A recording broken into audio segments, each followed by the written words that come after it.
Pois é, volto aqui a pedidos porque ficou faltando concluir a história do Diógenes de Sinop. O Diógenes, eu gosto muito daquele cara, viu? Ele, cínico, e os epicuristas moram no meu coração. Diógenes de Sinop está na raiz da anarquia, está na raiz da acracia, da não dominação, do autogoverno, da autogestão. Quem nos contou a história de Diógenes de Sinop foi também Diógenes Laércio. Deixa eu te contar uma coisa. Nós temos um calendário chamado calendário gregoriano, né, que conta o tempo a partir do nascimento de Jesus. Do nascimento de Jesus para cá, a contagem é progressiva.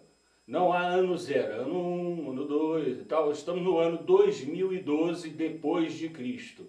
No tempo antes de Jesus, contamos regressivamente. Então, 200 anos antes de Cristo, viveu o Diógenes Laércio, que nos contou a história do Diógenes de Sinop, que viveu 400 anos antes de Cristo, né? Ele escreveu um livro sobre os grandes filósofos, os grandes movimentos da filosofia, mencionou Sócrates, Platão, Aristóteles, Epicuro, o Diógenes de Sinop. Esse Diógenes, às vezes as pessoas confundem um pouco, o Diógenes de Sinop, de 404 a.C., nasceu na cidade de Sinop, foi, por circunstâncias diversas da política grega daquele tempo, exilado em Atenas, e em Atenas ele vivia como um mendigo.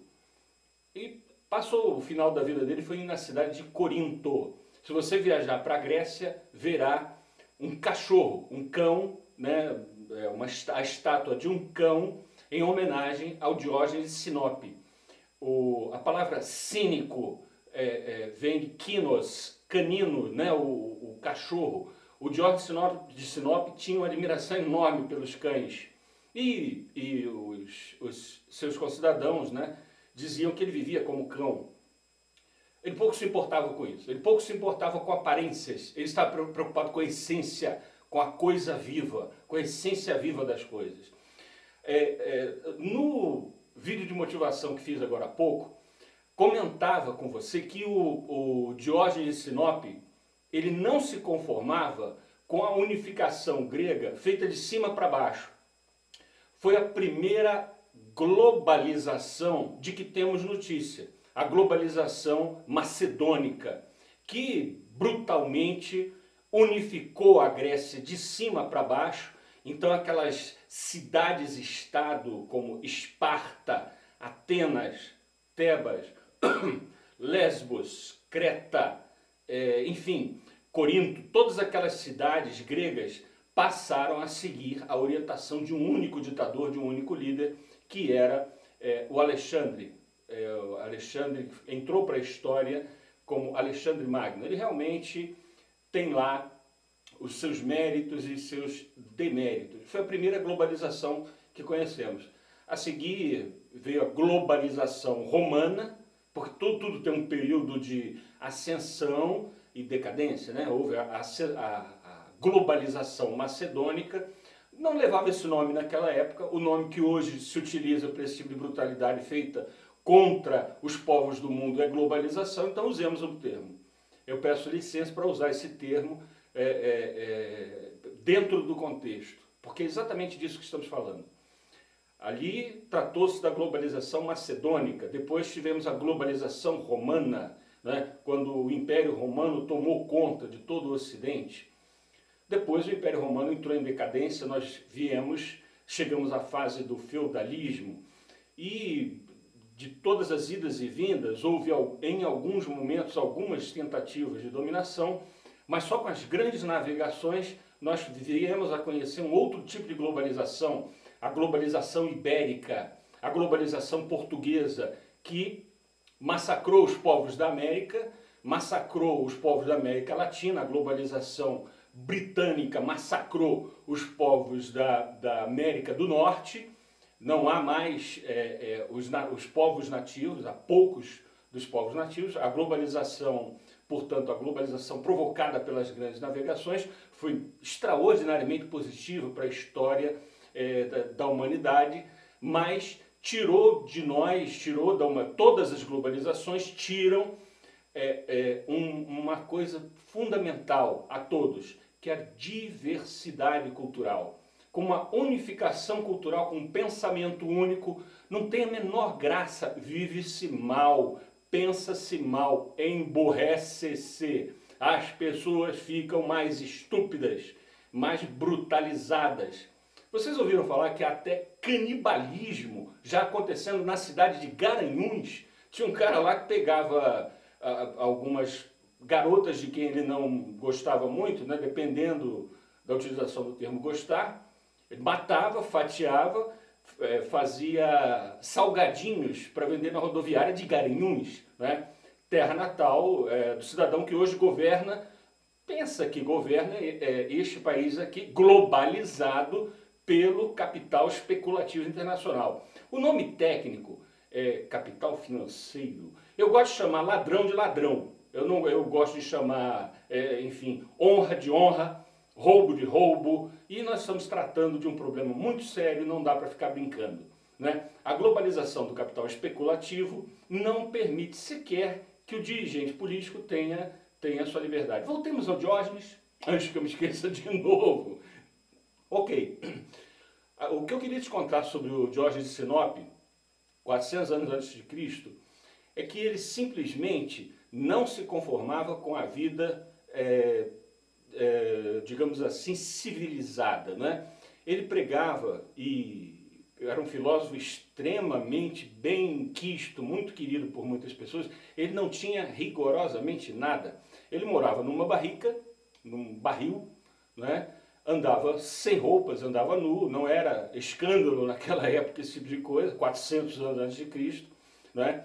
Ele tinha de posse dele, né, uma tigela, uma caneca e um bastão, no máximo.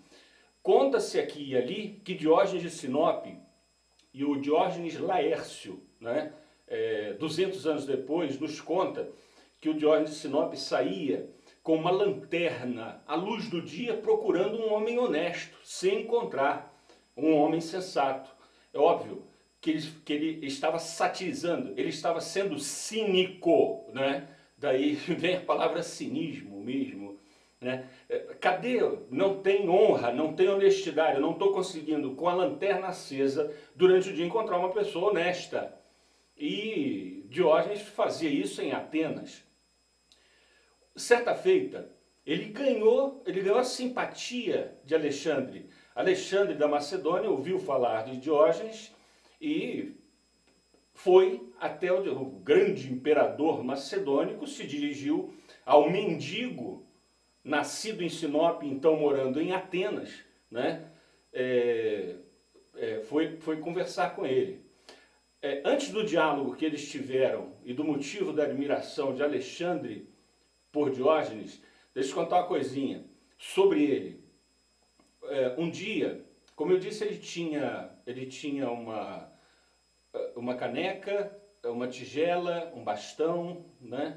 E só. E o barril onde ele dormia. E, enfim, provavelmente pulgas, né? Porque cães, eu vou te contar. Muito bem. Um dia ele viu um menino bebendo água com a mão. Ele pegou e jogou a caneca fora. Não quero mais caneca, ainda tem mais do que eu preciso. Olha que coisa.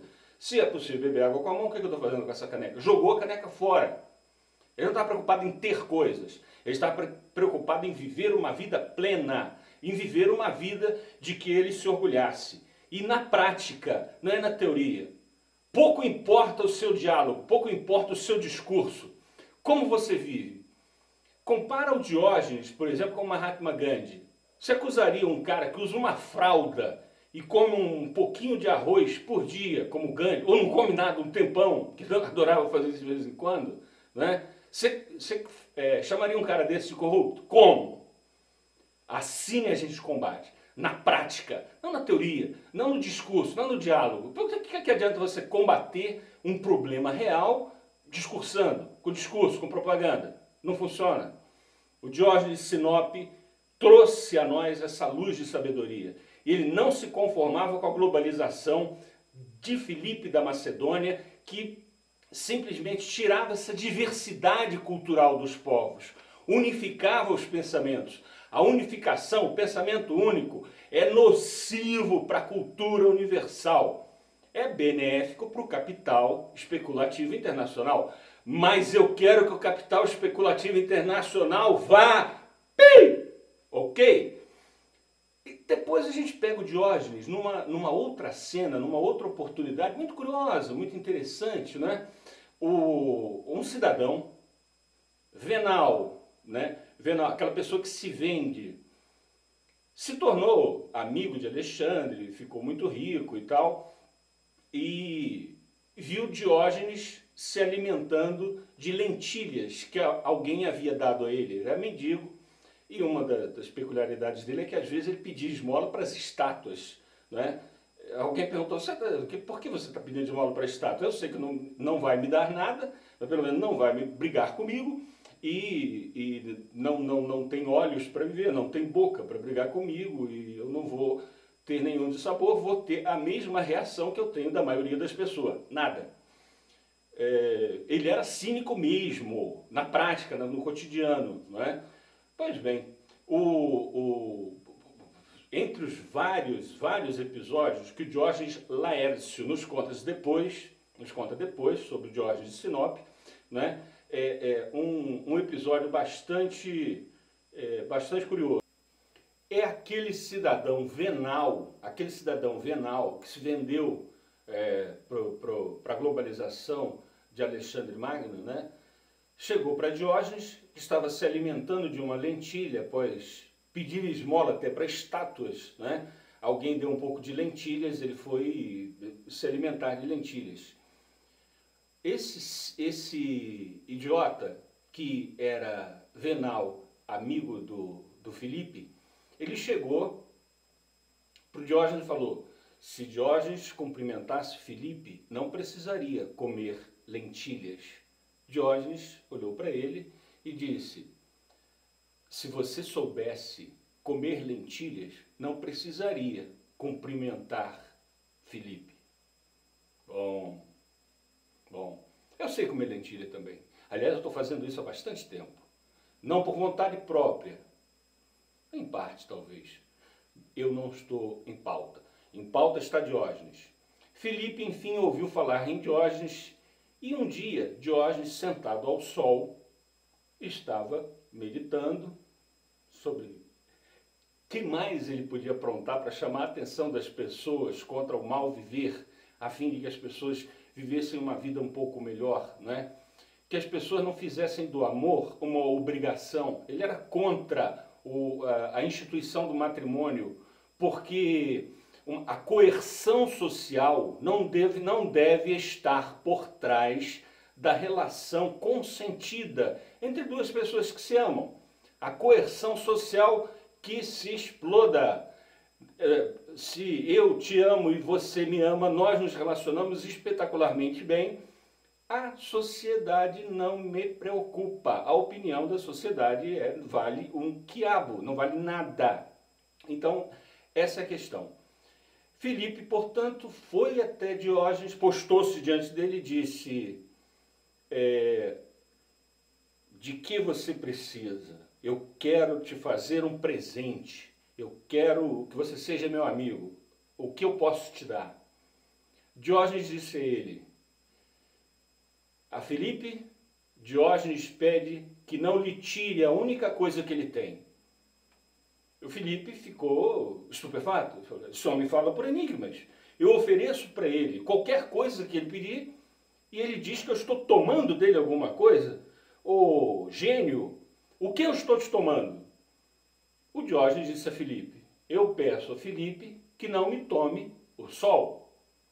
O cara estava fazendo sombra. O Diógenes disse assim. Ele não estava preocupado com o Filipe. Ele queria que o Filipe saísse da frente para ele tomar o solzinho dele, né? Não queria conversa com o Filipe.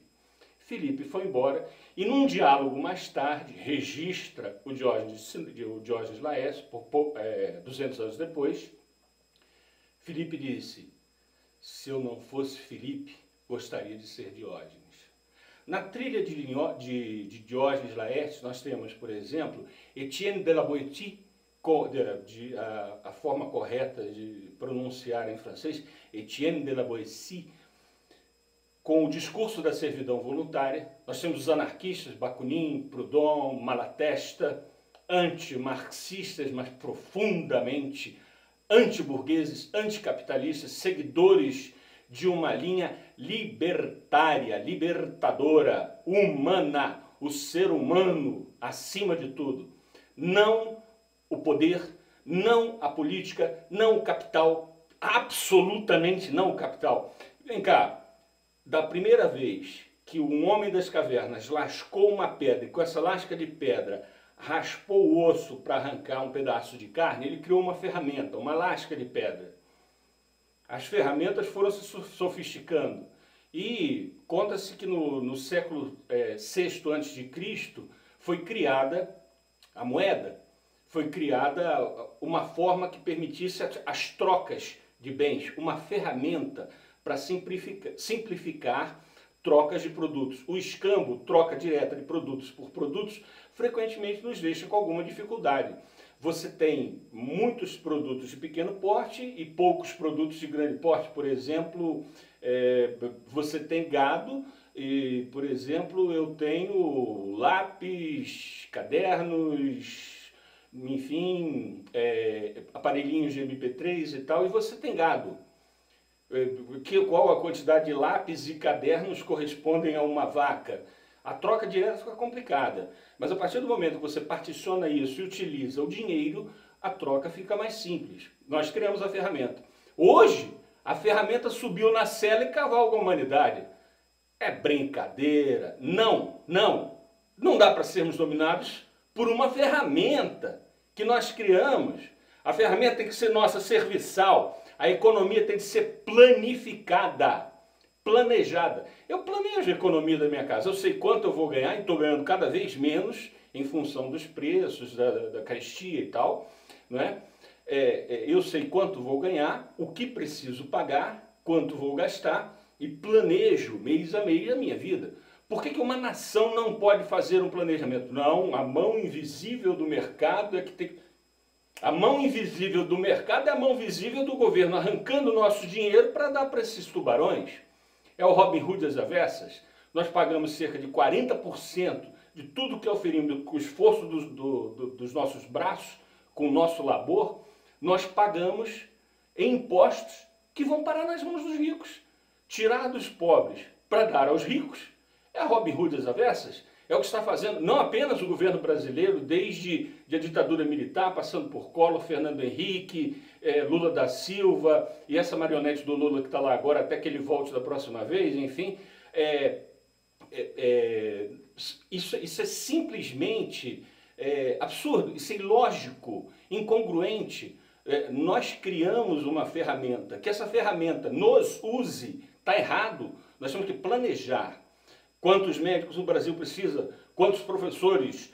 Qual é o justo valor a ser remunerado a um professor, a um médico?